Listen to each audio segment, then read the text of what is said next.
Racikan berita. Bismillahirrahmanirrahim. Assalamualaikum warahmatullahi wabarakatuh. Waalaikumsalam warahmatullahi wabarakatuh. Selamat bertemu kembali dengan IC Drill Show, Conversation to Scholars dengan sahabat saya Dr. Iksan Denusi dan saya Kusmaria. Kembali kita akan membahas nih isu-isu current affairs, walaupun sebetulnya apa yang terjadi beberapa hari ini, pertama Bang Nursi, kita mesti ikut berduka ya, bela sungkawa dengan banyaknya korban ya gitu ya, yang di Jakarta, di Solo, mahasiswa di Solo, di Makassar, di Makassar itu dia staf DPRD ya. Ada perempuan juga di situ orang. Terus kemudian di Medan. Jadi ini juga berduka yang luar biasa, terutama kalau saya melihat sebagai dosen, sebagai akademisi nih, saya dan Bang Nursi, kalau melihat anak-anak kita kemudian digebukin di jalan, itu yang meninggal loh ya, yang digebukin dan sebagainya, itu tentu saja kita merasa paling sedih kayak gitu ya.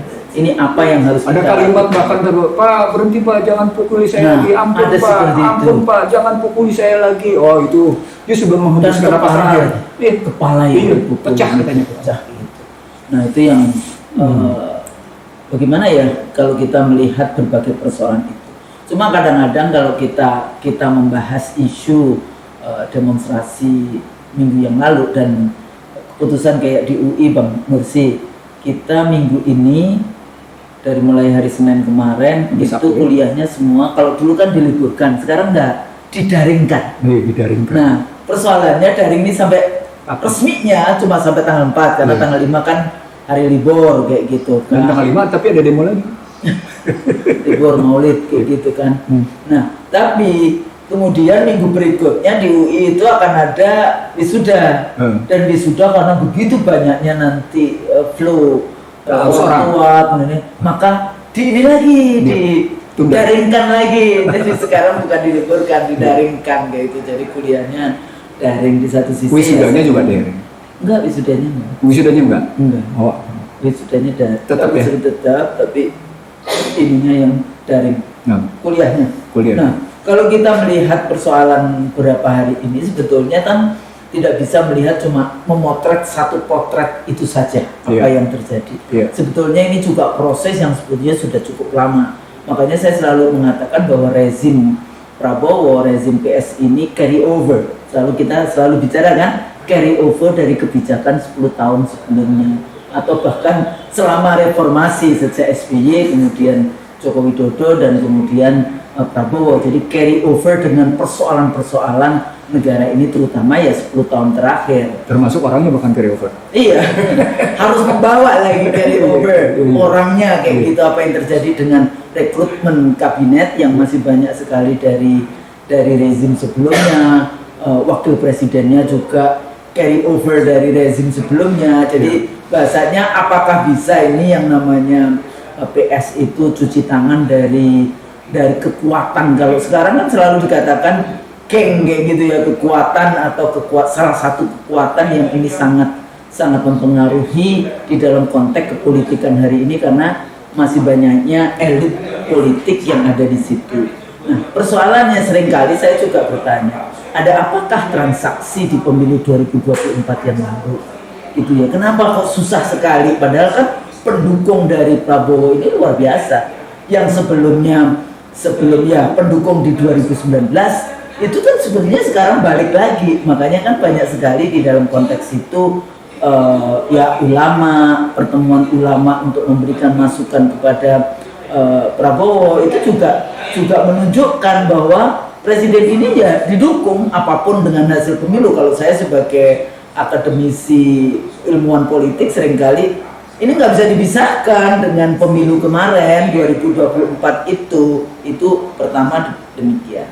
Nah, kalau kita mapping kekuatan ya, misalnya salah satu kekuatan dari setelah reformasi itu kan dipisahkannya pemisahan antara tentara, TNI dan Polri. Ya kalau dulu kan ABRI. Ya. Tapi ini juga harus hati-hati nih pemirsa. Seringkali sekarang kalau misalnya tentaranya ikut menyelesaikan beberapa persoalan yang tidak bisa diselesaikan oleh oleh polisi, nanti langsung dikritik habis oleh Barat, oleh media Barat, oleh kita-kita yang aktivis mengatakan ini difungsi ABRI. Padahal kalau kita lihat kebutuhan untuk menjaga objek-objek vital itu menjadi sangat penting. Tentara juga memiliki kalau dilihat dari itu kan ada 14 poin dari tugas-tugas tentara di dalam konteks itu, TNI. Ya, jadi ada 14 poin, yang duanya yang baru urusan benar-benar urusan kekuatan. Yang ketiga apa? Policy, kebijakan. Jadi ini kalau kita lihat kasus beberapa waktu lalu itu multidimensi. Ya, siapa yang paling diuntungkan? Seperti bahasa saya, ini sepertinya kan gerakan tanpa bentuk. Kita tahu siapa dalangnya, tapi kita tidak bisa menunjuk secara langsung karena leadershipnya nggak terlihat di situ kayak gitu kan. Tapi karena ada kekecewaan masyarakat terhadap elit politik, nah ini bersatu jadinya.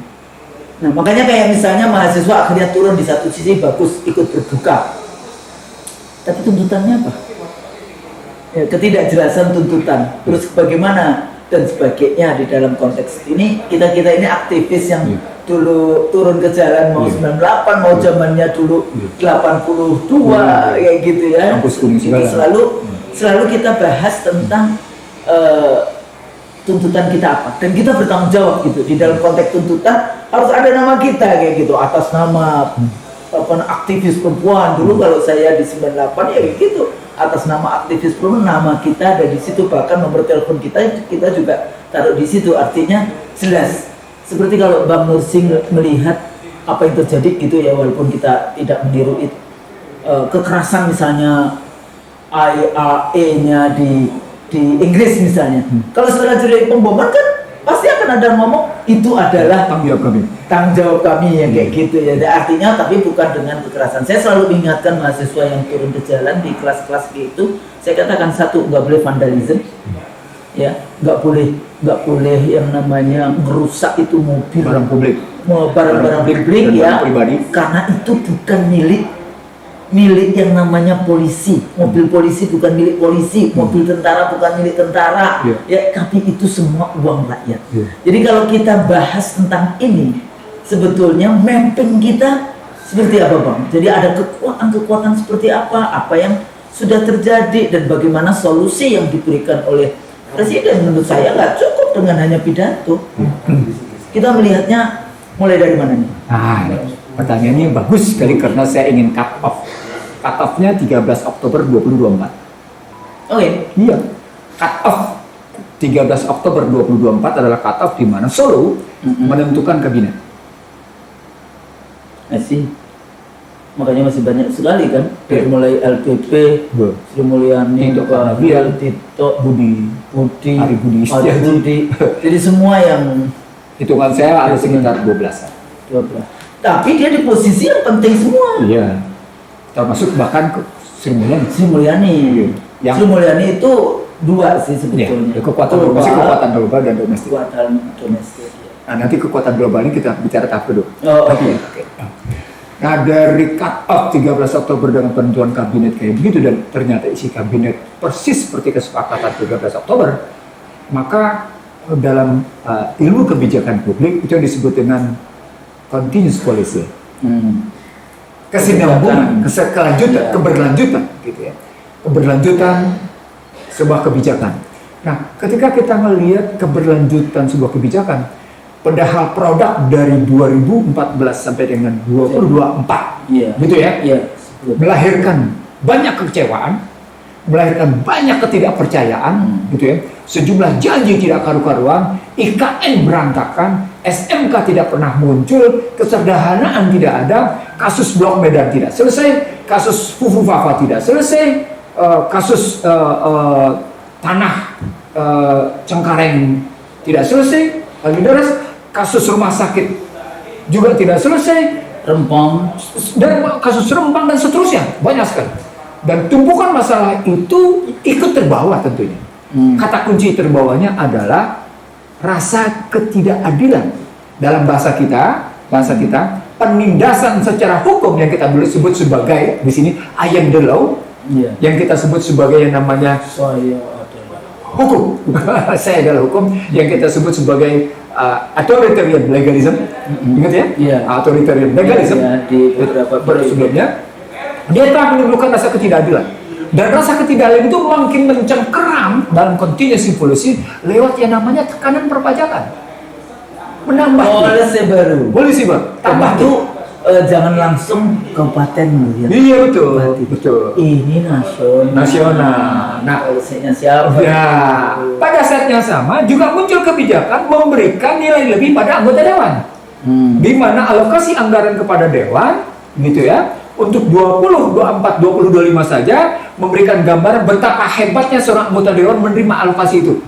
Dan itu timpang dengan pendapatan masyarakat miskin. Itu kan dewan tidak bisa memutuskan sendiri walaupun dia punya hak budget. Miskin, ASN, dosen, S3. Loh, guru kan beban negara. Oh iya deh. Guru, kagak. Ya kalau guru nggak ada guru gimana negaranya? Di situ hebatnya Jepang.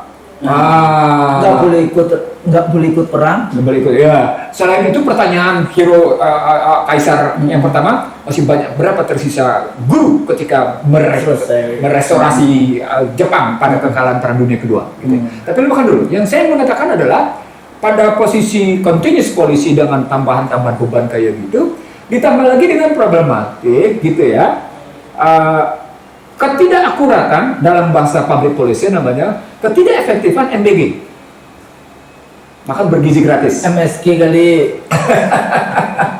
Kayaknya yang pas itu MSG. Makan siang gratis, ini kan makan bergizi gratis. Enggak, maksudnya MSG itu yang pakai MSG itu loh, makanan yang MSG itu. Dan kemudian ada problem macam-macam berikutnya. Lalu berikutnya soal Koperasi Merah Putih, lalu berikutnya soal Danantara. Ini menimbulkan masalah semua. Artinya polisi yang ditampilkan di situ, polisi yang tidak menyelesaikan akar masalah, di mana tadi kalau Husnu bilang carry overnya adalah jatuhnya kelompok menengah ke bawah. Satu, carry over di sini. Yang kedua, kemiskinan yang terus merebak sehingga angka nasional berbeda dengan angka PBB, Bank Dunia bahkan. Situ kedua ya, kemiskinan. Yang ketiga, badai pengangguran, ambruknya Purchasing Manager Index gitu ya.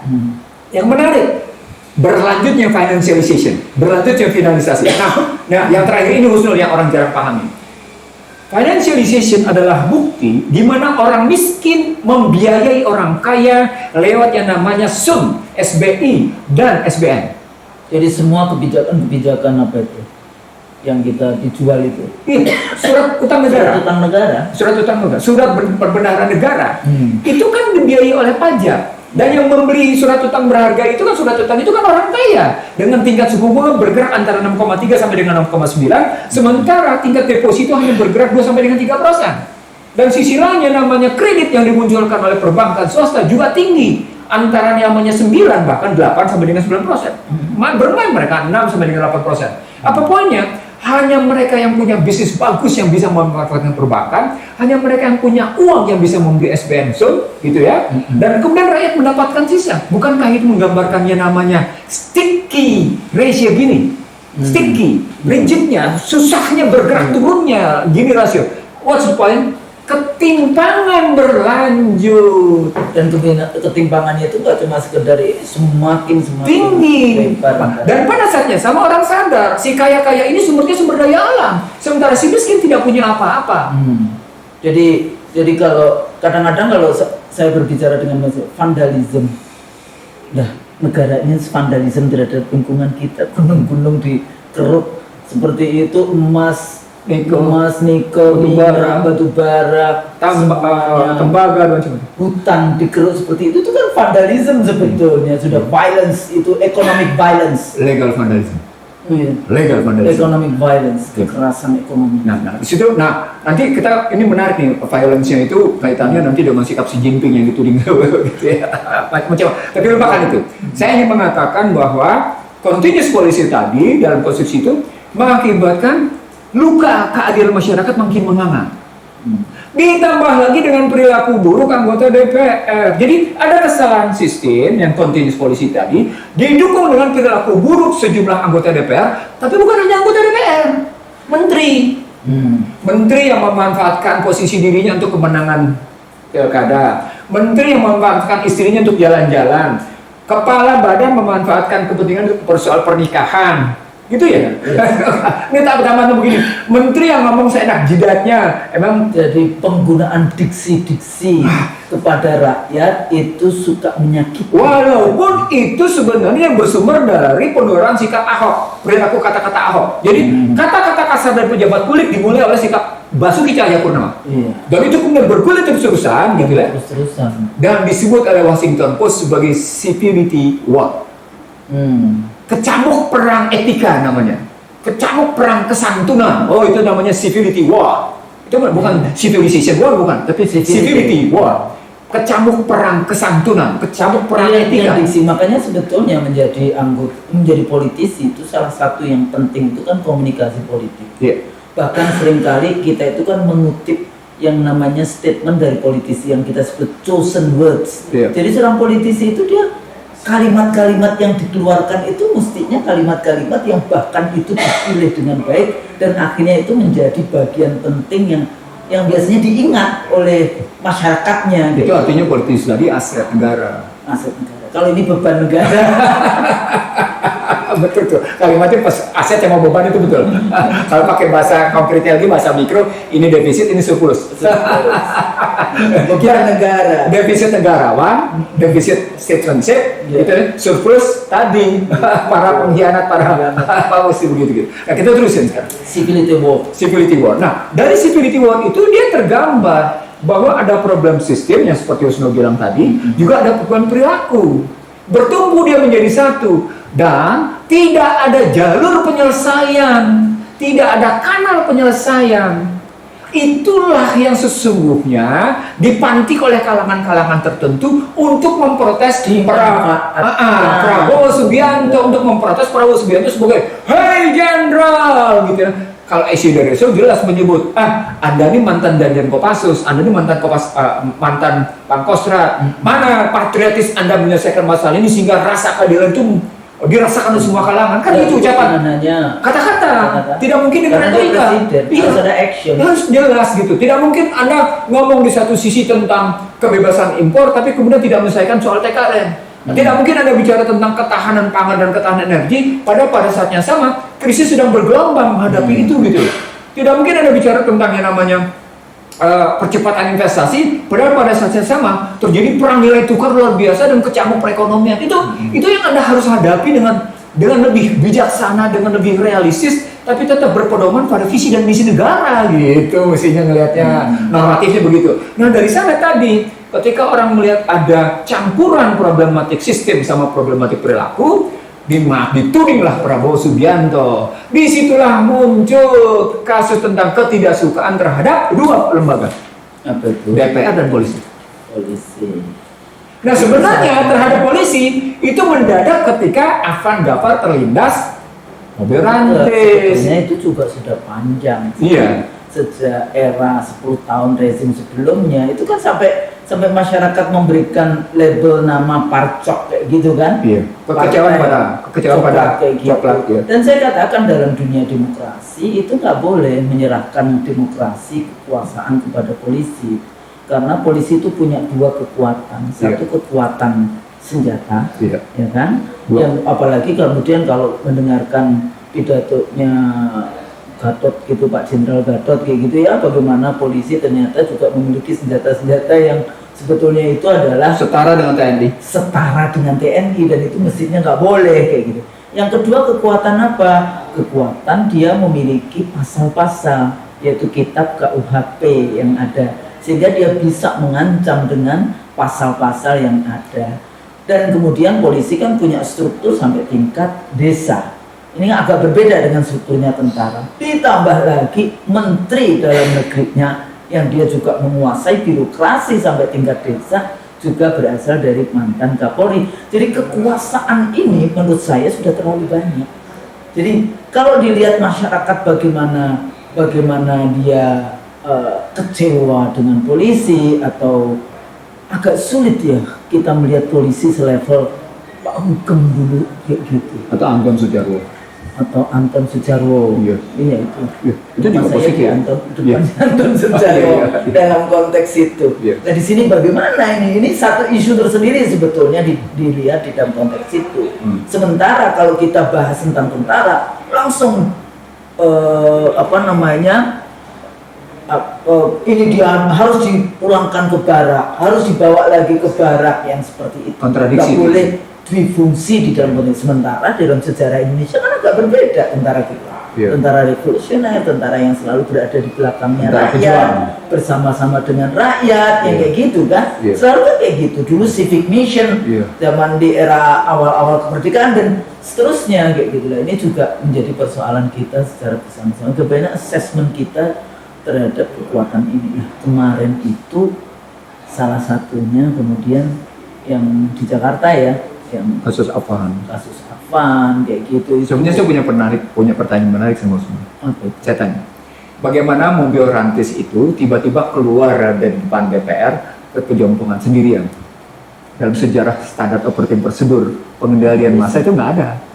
Nggak ada bisa keluar sendirian begitu tuh nggak ada itu. Kok bisa? Sendirian? Kok sendirian ya? Nggak ada Itu kan? sendirian? Sendirian. Mobil itu satu-satunya dan dalam kecepatan di tengah kerumunan yang relatif cukup di atas rata-rata di tengah kerumunan bisa dengan kecepatan cukup kan gitu. Jadi muncul juga pertanyaan itu Makanya gitu. persoalannya kan kalau melihat ilmu politik itu kan nggak cuma yang melihat di balik itu saja, Iya, di iya. depan mata kita. Betul, betul. Behind Iya, itu betul. siapa ini? Beyond the lines. Beyond the line, behind the line. Beyond the scenes. Iya, beyond the scene. Jadi Iya, iya. yang kita lihat. Iya. Karena kalau biasanya pengamat melihat ini itu. Tapi kalau kita Enggak. ngelihat kan siapa ini? Iya. Yang main di balik itu Begitu. siapa? Permainan siapa? Iya. Siapa sebetulnya pusat-pusat kuasa yang tadi kalau Bang Nursi bicara sedang berebut di dalam konteks Kuasa kuasa ini. Iya. Nah di situ yang mungkin Bang Nursi bisa sejauh mana kita bisa menjelaskan itu kepada bahwa kekuatan itu pasti ada. Jadi kasus misalnya kalau kita bicara oligarki ekonomi ada kasus PIK 2 kayak gitu kan. Iya. Oligarki ekonomi ini dulu juga pendukung dari Iya. rezim sebelumnya. Ada kasus Gitu. Pertamina, ada kasus Timah, kasus Pertamina, ada kasus Timah, kasus Timah, ada kasus Blok Medan, Blok Medan. ada kasus Fufu Papa. Jadi isunya itu banyak kayak gitu rentetannya. Yang tidak selesai. Dan mereka kemudian menggunakan kekecewaan. Jadi perubahan dari isu-isu yang publik kepada sebetulnya kepentingan dari kelompok-kelompok kuasa. Nah, ada dua tuh kajian hasil menarik. Bagaimana isu yang menumpuk tidak terselesaikan, lalu kemudian kelompok-kelompok itu membawa kepentingan sendiri, dan publik tetap terpelihara dalam ketidakadilan. Ya. Nah, dua isu di situ kan? Ya. Nah, disitulah disebut oleh Pak Tri bahwa yang namanya Presiden, TNI, Polri, dan para pejabat itu mestinya peka dan tahu diri gitu. Peka Dan tahu diri, peka dan tahu diri. Kenapa sampai ngomong begitu? Karena saya bilang sama Pak Tri, kalau kita melihat situasi sekarang, mestinya kita tetap merujuk pada alinea 3 pembukaan Nuswat 5, paragraf 3. Berkat rahmat Allah yang Maha Kuasa dan didorongkan oleh keinginan luhur. Itu artinya dari mulai presiden sampai dengan ke bawah belum tentu pegang sumpah. Karena dia harus didorongkan oleh keinginan luhur. Didorongkan dari artinya aktif dia mendorong dirinya untuk menegakkan keinginan luhurnya dengan tidak melupakan soal kekuasaan yang maha kuasa. Gitu mestinya melihatnya. Jadi artinya dia tidak akan memperjuangkan satu kelompok manapun. Dia tidak akan memperjuangkan kepentingan kelompok manapun. Dan itu dia rangkum semuanya, termasuk polisi mestinya, termasuk TNI, termasuk partai politik, termasuk pejabat negara. Ya kalau pejabat negara kan memang di situ dia merujuknya pada konstitusi. Iya. Artinya berada di semua kekuatan. Iya. Ya masyarakat kan the have not kayak gitu ya istilahnya kan, atau mereka yang tidak bisa mendapatkan akses kepada kekuasaan sehingga itulah yang disuarakan, channeling, mengartikulasikan kepentingan dari rakyat yang nggak bisa punya akses. Nah, cuma kan persoalannya mereka ya kalau di dalam pemilu itu mereka cuma ya beli suara pada saat pemilu. Objek, bukan subjek. Enggak, dia bukan subjek. Kedaulatan yang dimiliki oleh rakyat. Itu justru diubah menjadi objek. Siapa kemarin yang bicara kedaulatannya dititipkan kepada DPR? Nggak tahu saya siapa. Yang pasti kalau pakai konstruksi Undang-Undang Dasar 2002 di mana gambaran sistemnya salah, itu makin jelas pada peristiwa 25 sampai dengan peristiwa hari Minggu kemarin. Itu makin jelas, termasuk bahkan serangan terhadap Unpas dan Unisba kemarin. Yang diserang oleh gas air mata dan masih ada yang ditahan ya? Iya, masih ada ditahan. Dan persoalannya saya itu sangat sedih kalau ditahan itu anak-anak kita tuh dipukuli. Betul, dipukuli. Pak. Itu artinya sesungguhnya lagi-lagi hidup kita memang akhirnya kita bikin kata-kata manis tapi kemudian kita bikin berantakan kata-kata itu dalam kenyataan. Sehingga menunjukkan sikap munafik, sikap pengkhianat gitu loh. Jadi Bang, kalau saya masih ingat dulu zamannya 98 atau sesudahnya setiap kali demonstrasi, saya kasih tahu ke mahasiswa 98. Yeah. Saya bilang tempat yang paling aman buat kalian di DPR. Makanya waktu itu kan Amin Rais jam 3 pagi itu stop press. Untuk tidak jadi yang 20 Mei-nya itu di Monas. Karena kita takut akan ada Tiananmen Square. Yang sekarang Presiden kita lagi ada di Tiananmen Square. Peringati. Tapi udah terlambat karena peringatan kemarin. Oh, dia datang terlambat ya? Sudah terlambat karena kemarin itu sudah besar-besaran paradenya. Terus Tiananmen Square. Jadi saya tidak mau ada mahasiswa saya akan menjadi korban seperti Tiananmen Square. Tapi pada saat itu dengan mahasiswa saya bilang, Anda nggak usah keluar DPR. Pada saat ada tank, ada mobil polisi, ada mobil tentara, yang itu kalau melindas kalian akan mati, maka kalian lari ke dalam gedung. Jadi saya kasih tahu kayak gitu. Karena nggak ada itu, kalau Anda dilindas ya mati kayak gitu ya. Dalam konteks itu, jadi Anda harus masuk ke gedung. Nggak usah ini, karena kalian ini bukan tentara. Kalian adalah mahasiswa yang kemudian menuntut supaya suaranya itu didengar. Makanya waktu CPP, waktu itu saya Center for Election Political Party itu yang menjadi konsultan di DPR. Waktu itu kita sudah desain. Kita desain yang namanya alun-alun demokrasi. Jadi udah ada desain, gak dibayar itu sama DPR. 65 kali kita rapat itu. Termasuk yang gak dibayar itu waktu itu. Karena pada saat yang sama memang kita ada program, tapi itu programnya berbeda. Sumbangsi keilmuan. Ya enggak, maksudnya kadang-kadang dipikirnya kita ada proyek, ini makanya memang karena kita dosen itu seluruh ilmunya dikasihkan, bayarnya dikit. Tapi kalau konsultan, ilmunya sedikit yang diberikan. Bayarnya mahal. Makanya sebetulnya kita lebih baik dari konsultan kalau mau bayar. Enggak, tapi ini desain lagi kayak gitu ya. Supaya apa? Idenya waktu itu yang kita bahas adalah kita butuh tempat di mana rakyat, dan terutama saya berpikirnya waktu itu mahasiswa saya kalau menyampaikan tuntutan, membela keadilan, membela rakyat kayak gitu ya, itu ada tempat di mana dia tidak akan yang namanya disemprot oleh gas air mata, tidak akan dipukuli oleh polisi-polisi yang badannya lebih kuat dan tenaganya lebih keras, atau ditembaki. Kan kemarin juga ada tembakan-tembakan kayak gitu ya, seperti itu. Makanya dulu idenya kan seperti Hyde Park. Itu wilayahnya itu dari Pulau 2 kalau yang tahu di Jakarta sampai semuanya. Nggak taunya nggak bisa. Ya, sudah mau jadi, desainnya sudah jadi. Nggak dibangun. Padahal waktu itu udah launching di situ. Kenapa? Saya sedih juga karena ada kolega saya juga yang berada di depannya DPR yang kemudian dilucuti bajunya tinggal ini. Tapi itu jalan raya kayak gitu loh, di jalanan seperti itu. Maksud mestinya dibuatkan yang namanya alun-alun demokrasi. Supaya apa? Disitulah proses menyampaikan yang disebut civil and political liberties itu dipraktekkan. Jadi jangan cuma sekedar, oh kita demokrasi seenaknya sendiri. Kedaulatan rakyatnya diwakilkan kita. Nggak ada, kedaulatan itu miliknya rakyat, itu nggak bisa diambil. Benar-benar pihak lain bisa kemudian kita mengambil lagi, itu keterwakilan saja, mewakili perwakilan kepentingan saja, bukan mewakili kedaulatan tetap di tangan rakyat. Nah di sini letaknya kembali lagi, kalau melihat bagaimana posisi pemerintah di dalam melihat yang kasus kemarin itu ya bagus, presiden datang ke rumahnya Afan, tapi kan bisa nggak ke rumah semua yang meninggal kemarin, kan bisa juga. Kalau saya lihat bukan soal mendatangi atau tidak mendatangi, itu cuma sekedar empati dan simpati. Karena akar masalahnya adalah Anda bisa nggak memperbaiki sistem. Balik lagi ke situ. Satu, yang kedua, Anda bisa nggak memperbaiki perilaku para politisi, pejabat, TNI, Polri? Take some time.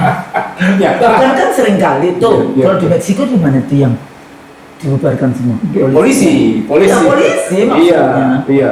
Emang kita harus Ada lagi di satu negara polisinya dipecat-pecatin semuanya, cuma termasuk yang namanya siapa? Turki. Setelah kudeta. Dicopot-copotin. Nah, poinnya adalah Husnul, kalau kita melihat dari situ gitu ya, kita melihat problem kemarin tadi dua. Nah, ini problem sistem dan problem perilaku. Nah, kalau kita melihat yang Husnul ceritakan tadi itu pendekatan perilaku, dan pada saat yang sama dia hadir karena sistem yang amburadul. Kalau saya menulisnya di buku 2000. Makanya kenapa Buku saya berjuang kembali kepada Undang-Undang Dasar 45 yang asli dan konsisten. Makanya di 2009 saya nulis selamat datang di negeri amburadul sebelum kita menyatakan kita belum merdeka gitu ya. Nah, di 2007 tetap saya menyebut tentang akar krisis itu ada di mana, dan akar krisis itu ternyata tidak diselesaikan. Apa itu? Tadi financialization.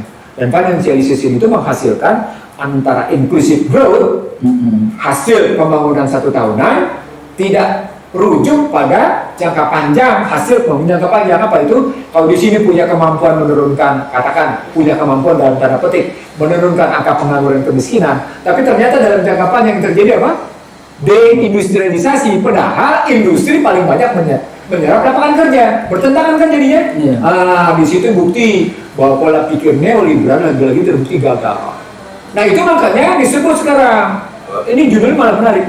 Kalau kita pernah membahas Rise and Fall American Empire, kalau ini kalimatnya bukan itu lagi, the decline gitu ya, the decline and fall American Empire. Nah, posisinya begitu. Apa poinnya? Kegagalan neoliberal, Gus. Ya, kalau saya gunakan the crumbling colossus.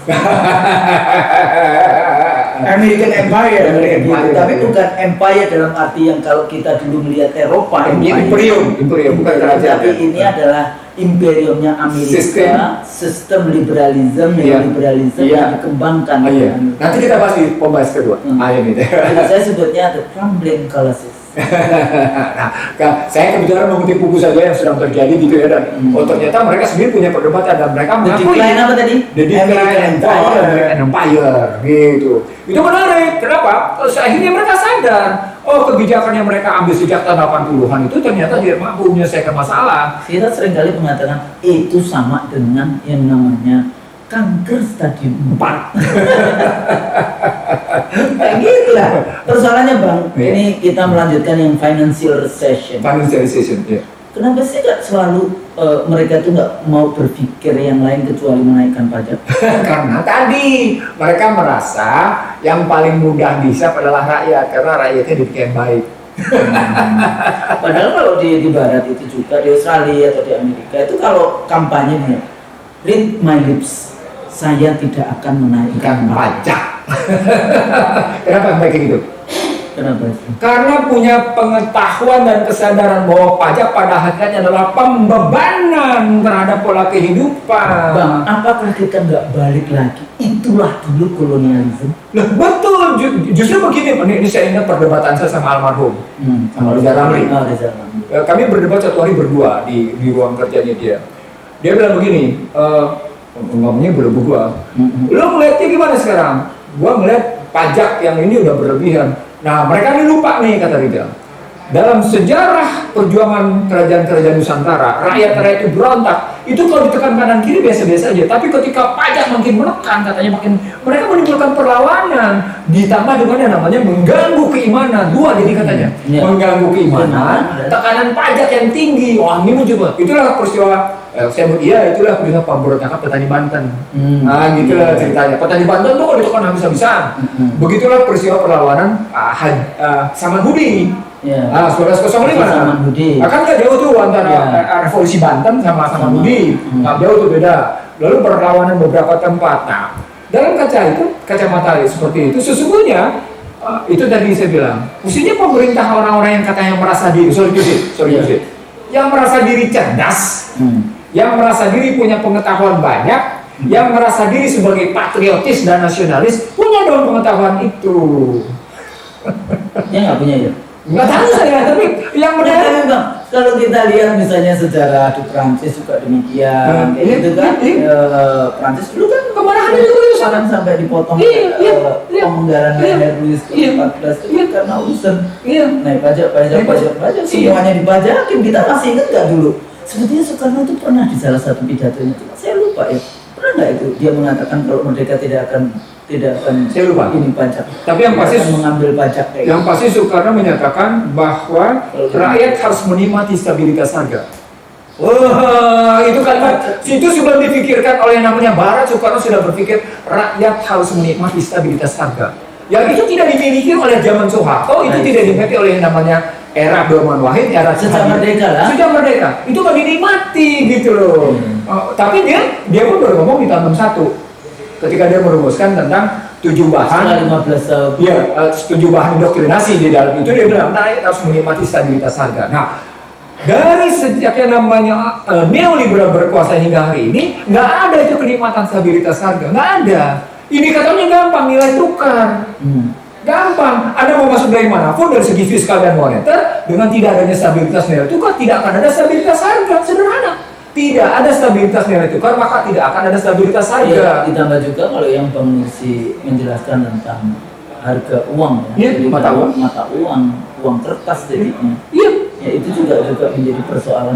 Itu riba makro. Itu riba, karena itu tidak akan ada berkah sebuah sistem perekonomian yang dari makro sampai dengan mikronya menegakkan sistem riba. Oh gitu Husnul. Jadi riba makro yang Husnul jelaskan tadi itu masuk dalam financialization gitu ya, mengalir dia ke bawah sampai dengan akhirnya masyarakat kan mau melakukan sistem riba sehingga Anda nggak bisa beli motor tunai. Iya, Nggak bisa beli tunai. harus itu. Itu harus tetap kredit. Coba Ya, bayar. itu pengalaman saya juga. Iya, iya. Saya mau bayar cash. Nggak mau. Nggak boleh. Bisa. Iya nggak boleh. Demikian rupanya gulungan riba itu di masyarakat gitu loh. Itu karena kemudian negara mengajarkan sistem riba makronya negara mengajarkan dan menegakkan sistem riba makro sampai ke bawah begitu gitu loh.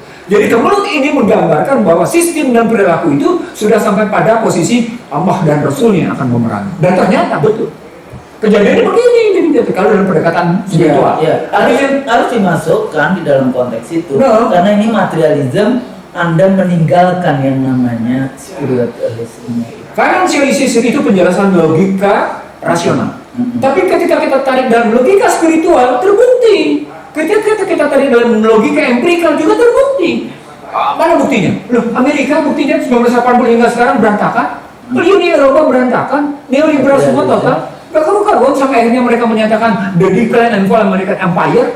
Sampai mereka menyatakan memang kami gagal. Itu para petingginya, para pemikirnya maksudnya yang menyatakan begitu. Sehingga diperlukan satu new world order, satu tatanan dunia baru yang betul-betul mengatasi kemelut yang mereka lahirkan sendiri gitu. Nah ini yang saya sebut sebagai betapa para petinggi di Indonesia, para teknokrat di Indonesia, pindah lagi, para akademisi di hampir seluruh perguruan tinggi di Indonesia tidak menyadari kesalahan sistem ini.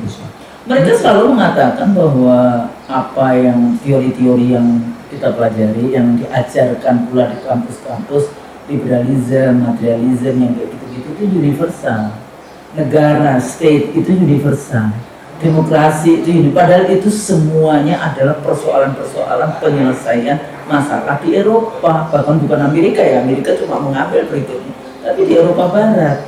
Nah ini kan mestinya kita harus untuk lebih digging lagi gitu ya, dikonstruk lagi bahwa ada sistem-sistem yang lain ya, seperti yang kalau di Islam kan kita balik lagi tidak hanya cuma di dunia tapi juga nanti di akhirat kita di akhirat. It's not only just in this world experience tapi beyond life nantinya seperti apa, sehingga kita kalau tadi bahas tentang tingkah laku akan menjadi berbeda.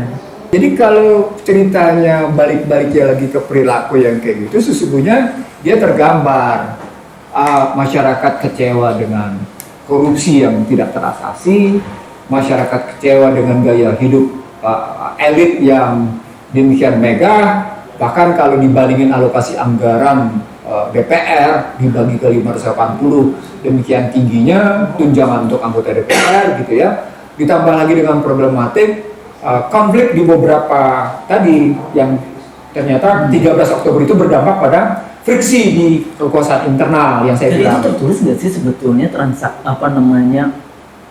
tanggal 13 Oktober penentuan ini itu sebetulnya kenapa sih kok begitu takutnya rezim ini? Kalau begitu pertanyaan kenapa takut, tentu ada masalah bawaan.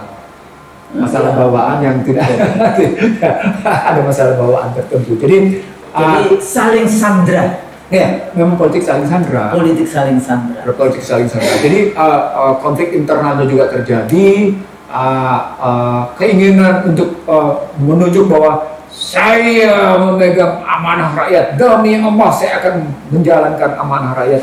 Itu hanya mungkin terjadi kalau Anda tidak punya beban politik. Iya. Anda tidak punya sama sekali masalah bawaan. Gitu. Bukan beban politik yang ini, maksudnya semuanya beban politik kalau Anda jadi pemimpin, tapi Iya. maksudnya Anda nggak punya masalah bawaan itu tadi.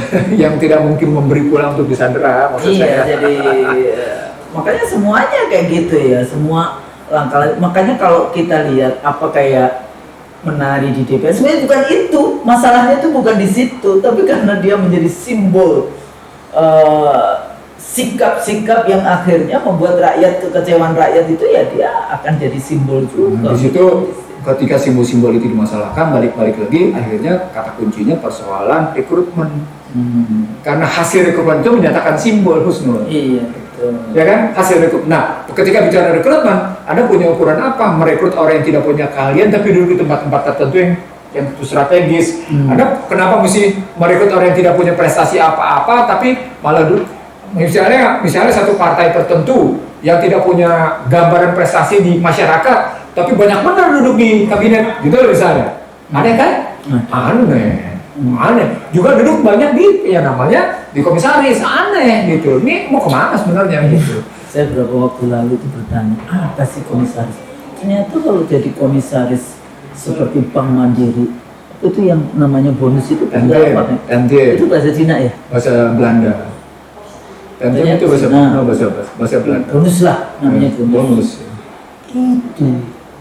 Itu bisa ratusan miliar satu komisarisnya ya, walaupun itu, tapi Mbak nggak diambil sendiri kok itu untuk partainya. Ya iya, tapi kan pasti kalau dapat ratusan miliar kan nggak mungkin dia cuma dapat 1 miliar yang kayak gitu, karena itu triliunan yang dibagi di setiap tahun.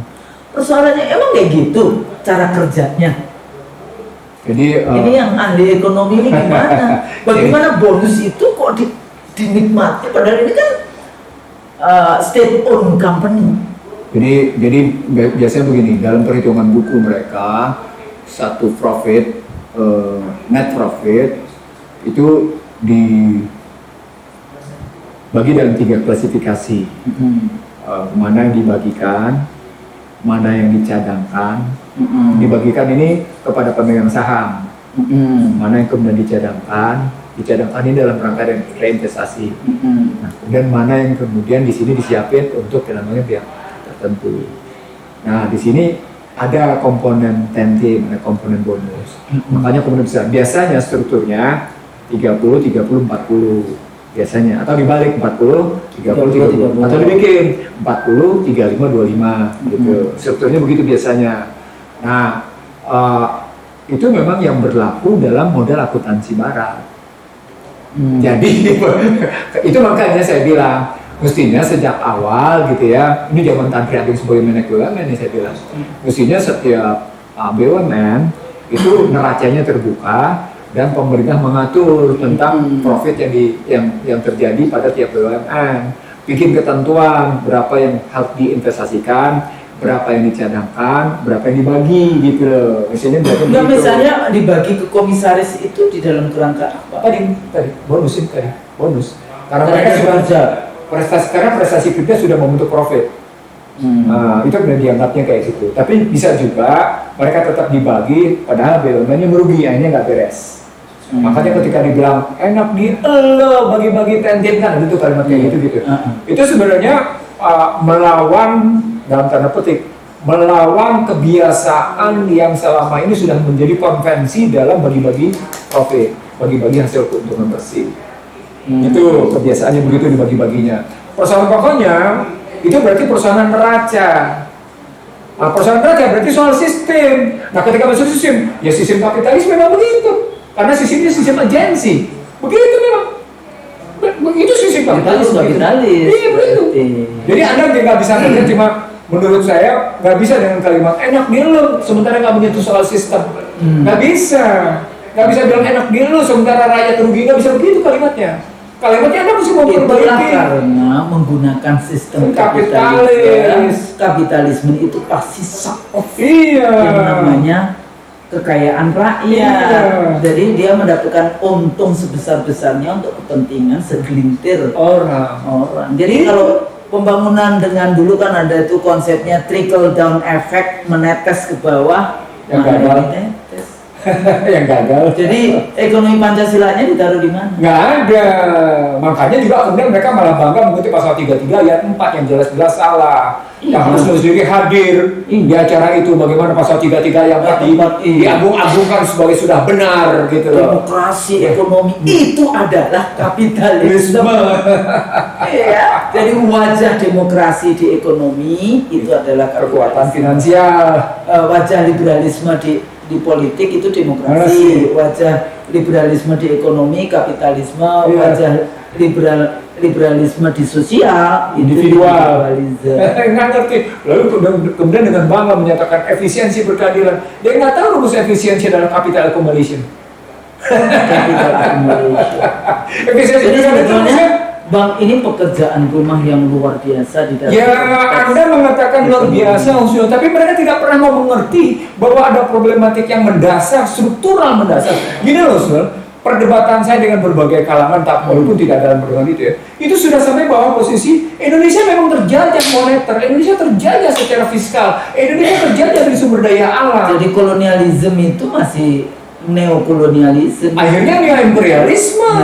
Karena tadi Anda mendapatkan sistem imperium system yang salah. Imperium system yang salah. Padahal di dalam kenyataannya di negara mereka yang saya tadi crumbling colossus sudah hancur. Iya. Dan mereka tetap mau menyatakan bertahan atas sistem itu. Itu loh problematiknya. Kan kita tidak dengar dari peristiwa 25 sampai dengan 30 Agustus mereka tidak melihat tentang kesalahan sistem. Mereka cuma bilang ada konflik kelompok ini kelompok. Oke, itu fine, kelompok ini jadi. Tapi kesalahan besar itu sistem kok. Betul. Anda mau melakukan sebuah sistem yang salah, lalu kemudian Anda merekrut pribadi-pribadi bermasalah. Tapi dulu memang direkrut untuk yang 10 tahun sebelumnya itu sampai kemudian juga carry over sekarang. Itu kan dalam rangka saling sandera itu tadi. Sehingga kalau Anda bermasalah, nah, kan ada di tanganku nih kartu trufnya. Berarti kuadran negatif semua, Usul. Negatif, memang ada positifnya. Yang mana coba kalau kita mau sisir satu persatu, yang mana yang positif? Jadi kalau kuadran analisisnya dibikin, itu semuanya negatif. Kalau semuanya negatif, ya Allah, itu jadi beban bagi masyarakat. Maka kata-kata rakyat dalam pembentukan undang-undang nggak ada. Kayak ini, Sekretaris Umum PP Muhammadiyah yang sekarang menjadi Menteri Pendidikan SD sampai SMA. Tapi dia punya masalahnya masalah MSG atau MPG. Nah, gimana caranya menyelesaikan masalah MPG? Itu kan nomenklaturnya kayak gitu kan. Ini saya nggak jauh-jauh nih, Mas Mukti. Bagaimana itu di NTT di banyak daerah ya orang kemudian melek. Lebih penting isi perut atau isi kepala? Ya, itu kan. Makanya saya orang yang tidak setuju dikasih MSG maupun MBG, tapi pendidikan gratis, kemudian kesehatan gratis. Kesehatan itu nggak gratis loh, rakyat tuh bayar BPJS. Kemudian lapangan kerja dibuka untuk rakyat. Ya, udah jangan. Saya juga nggak setuju Indonesia nggak pas yang dikasih BLT. Begini maksudnya. Saya ini mudah-mudahan nanti tayangan kita didengar oleh para pengambil kebijakan. Mudah-mudahan. Tapi kalau kau tidak dengar, kita mau berbagi ke kalangan akademisi. Kita mau berbagi ke kalangan mahasiswa saya paling tidak. Begini berpikir. Oke, sekarang berapa angka kemiskinan? Kita boleh itu 8 juta. Oke. Kemiskinan, angka pengangguran 8 juta. Kita boleh angka pengangguran 8 juta. Oke, kita boleh. Kalau disebut angka pengangguran 8 juta, Maka pertanyaan Ini real 8 juta. kenapa? Oh sebenarnya cuma sekian, nggak sampai 8 juta. Kita Oke. bolehkan aja 8 juta dari angkatan kerja sekian 110 juta. Gitu. Oke, kita bolehkan 8 juta. Maka pertanyaannya, kita mau kasih gaji berapa per bulan mereka? Katakan kita ngambil gaji UMR, upah minimum regional. Iya. Kita rata-ratain upah minimum regionalnya 3,5 juta. Maka berarti per bulan kita harus mengeluarkan uang untuk mereka 8 juta kali 3,5 juta. Berapa itu? Berapa? 28 triliun. 24 tambah 4. Kan gitu? Iya. 28 triliun. Kalau dia 28 triliun gitu kan, 28 triliun, maka berapa di sebulan? 28 kali 12. Kan gitu. Iya. Jadi sekitar 12 kena dia ke 300, hampir 300 ditambah dengan 336. Iya. 336 triliun. Gitu ya. Tahun. 28 ke 12 300, 3 kali 12 36, berarti 336 triliun per tahun. MBG berapa? Berapa? Lebih mahal, 35. Minggu panen, 25. Nah, kalau Anda bikin dalam setahun senilai 336 Dan triliun, kalau itu nggak perlu MBG, karena apa? Karena yang nganggur-nganggur itu dia anaknya kerja. itu, Iya. ya ini. Jadi, nah sekarang pertanyaan, emang punya duit? Nah, ketika emang punya duit, ketemu masalahnya. Yang menciptakan uang itu siapa? Negara Republik Indonesia. Berarti negara cuma tinggal menciptakan uang sebesar 336 triliun yang andai kata mereka bekerja akan kembali ke negara sebagian karena mereka bayar pajak. Gitu kan? Iya. Mereka Jadi bayar dia pajak. akan ada siklusnya di Siklusnya. Itulah yang disebut dengan modern monetary teori. Bagaimana uang diciptakan dalam rangka mengatasi pengangguran dan kemiskinan. Negara mengontrol peredaran 336 itu lewat yang namanya kebijakan fiskal yang memberikan pekerjaan kepada mereka. Ketemu pelaksanaan konstitusinya. Pasal Memberikan 27 ayat 2. kehidupan yang layak. Tiap-tiap warga negara berhak atas pekerjaan dan penghidupan yang layak bagi kemanusiaan. Ketemu 3,5-nya penghidupan yang layak bagi kemanusiaan. Itu saya nggak pernah dengar ya. Presiden berbicara tentang Hal itu. hal itu. Itu makanya kalau mau bicara pasal 33, mau bicara pasal 33 itu panjang. Sekarang kita cuma satu aja. Pernah nggak? Enggak pernah dengar. Dalam pidatonya ya? Enggak ada. MBG ya. Ya, tapi sebetulnya bukan MBG. Saya ingin mengatakan, ketika MBG saya geser dalam format yang namanya jadi Iya, pasal 7 ayat 2, jadi yang namanya salah satu fungsi negara itu ya membuka lapangan kerja, bukan finansialisasi macam Sri Mulyani. Bukan. Gitu loh. Itu artinya males mikir. betul. Sangat itu betul. Iya, dan saya orang yang nggak suka waktu BLT menaikkan yang namanya BBM waktu itu, terus kemudian katanya keuntungannya diberikan BLT. Jadi ini memindahkan konflik yang harusnya cuma menteri dan presidennya dipindahkan ke RT. Tapi Sehingga itu- banyak sekali Pak RT-nya masuk penjara. Itu perintah Bang Munir. Lagi-lagi kita berdaulat enggak? Itu perintah Bang Munir dan itu diperjanjikan. Itu ada yang lucu tuh. Iya. Katanya Sri Mulyani jadi SPG-nya sama IMF astagfirullahaladzim. Tapi itu ada videonya Bang Nursi Iya, iya. Bang Nursi karena menyebut Sri Mulyani gitu Iya. ya. Jadi Bang Nursi terus siapa aja terus terakhir itu ada yang mengatakan SPG-nya. Saya bilang SPG, saya dulu SPG soalnya Sekolah Pendidikan Guru, cuma beda dengan SPG yang ini. Jadi gimana Bang? Oke. Kita Nah sekarang kalau lagi dalam pesan kita cerita fenomena kemarin 25 sampai dengan 30 Agustus kemarin, itu enggak. sadarilah itu fenomena kesalahan sistem, kesalahan perilaku politik. Tadi sebetulnya sejak reformasi sih. Iya, Kita enggak. salah juga Bang. Sudah pasti, enggak. Cuma ingin yang saya sampaikan, kalau Anda tidak sadar bahwa demo selama 5 hari demikian rupa menghasilkan kurban luar biasa, kurban secara materi dan material. Obyek-obyek vital gedung DPRD Iya. dengan beberapa stafnya meninggal, kemudian ya kendaraan-kendaraan Yang paling parah satu, krisis kepercayaan. krisis. Iya.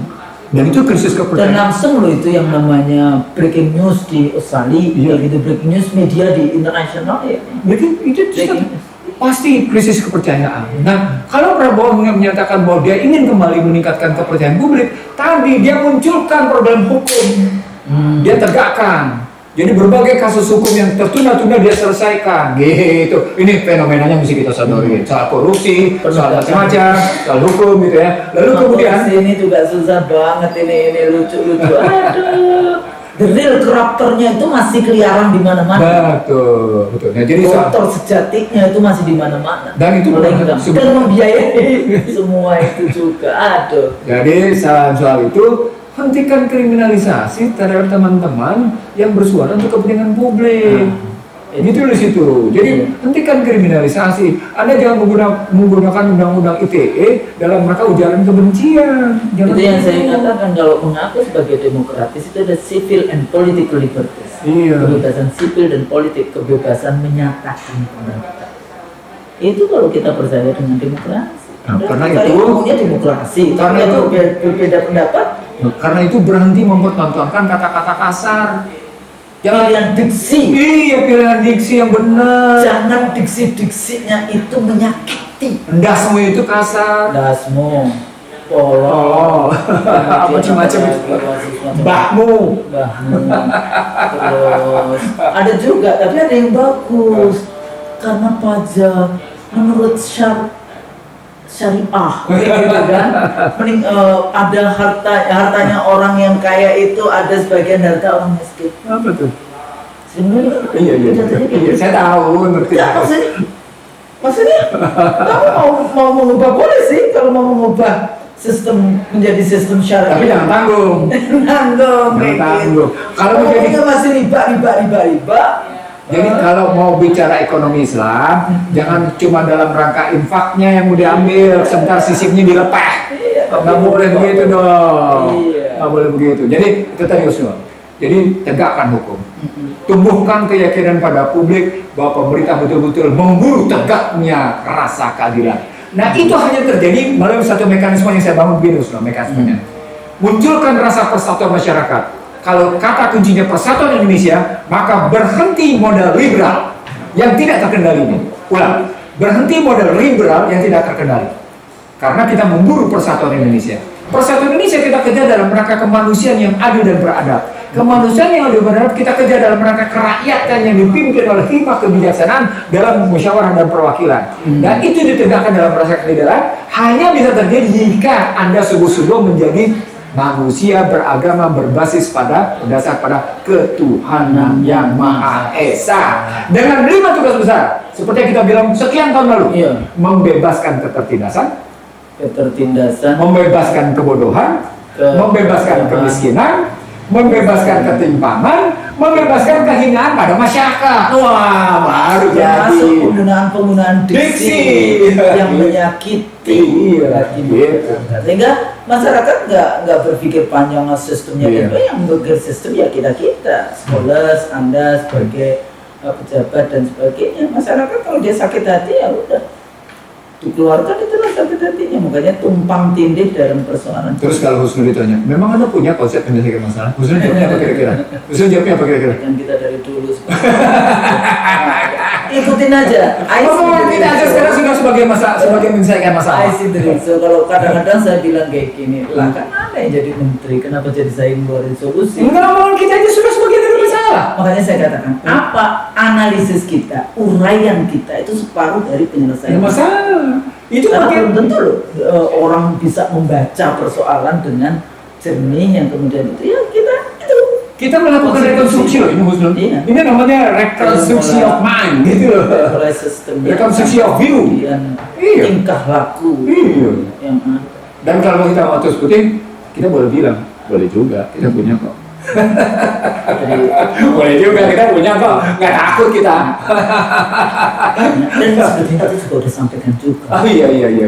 Kita juga udah sampaikan. Iya. Kemarin melalui forum tanah air juga kita berikan itu ke DPR gitu kan. Melalui channeling macam-macam kita juga masih aktivis di beberapa organisasi, atau silahkan ikuti IC The Show. Kajian-kajian kita adalah salah satu dari uraian persoalan bangsa dan bagaimana caranya menyelesaikan. Atau kuliah lagi jadi dosennya. Saya pikir itu mudah-mudahan bermanfaat. Kalau salah itu tentunya dari kami berdua dan kita mohon maaf. ya, dan kita memahami yang benar hanya dari Allah. Allah. Saya pikir itu Ya. mudah-mudahan Amin. kita semuanya sehat, Amin. ya, dan anak-anak kita juga Sehatnya bukan cuma sekedar sehat ini loh, sehat kolbu juga. kolbu. Iya, sehat kolbu. Kolbunya sehat apa artinya? Tetap menjaga kejernihan, tetap menghindari yang namanya format saling menyalahkan, saling menuding dan saling memburukan serta menyudutkan. Itu sehat, namanya sehat kolbu. Berhenti yang namanya menghujat, mencaci, memaki, dan kemudian saling menyudutkan. Gitu. Itu bersih kolbu. Itu sehatnya kolbu. Diwujudkan dengan kata-kata yang diksi, Usul bilang, diksinya diksi yang sehat.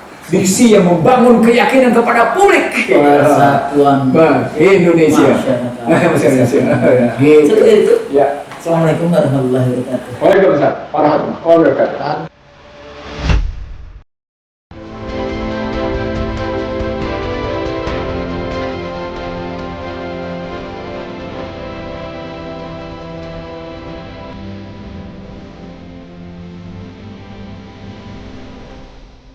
Racikan Berita